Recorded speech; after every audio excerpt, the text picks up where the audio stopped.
బ్రేసెసా? అలైనర్సా? Braces అనేవి మనం fixed పద్ధతిలో చేస్తాము. దీనికి ఫ్రీక్వెంట్ విజిట్స్ అనేవి ఉంటాయి.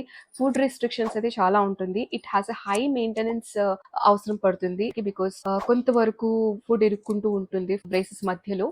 సో క్లీనింగ్ కి హై మెయింటెనెన్స్ కావాలి. అండ్ ఆల్సో కొంచెం సాఫ్ట్ టిష్యూ అంటే లైక్ లిప్స్ కి ఇంకా టంగ్ కి కొంచెం గుచ్చుకునే అవకాశం ఉంటుంది. సో ఈ అన్ని ఉన్నప్పటికీ కూడా వీటన్నిటిని మేనేజ్ చేసుకొని మనం బ్రేసెస్ ట్రీట్మెంట్ కూడా చేయించుకోవచ్చు.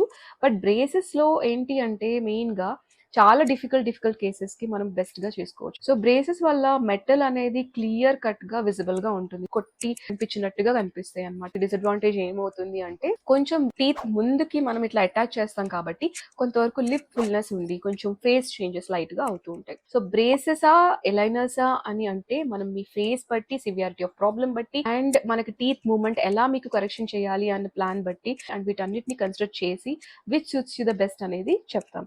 సో డెఫినెట్ గా more inclined on aligners because అవి ఇన్విజిబుల్ గా ఉండడం వల్ల చాలా మంది ప్రిఫర్ చేస్తూ ఉంటారు.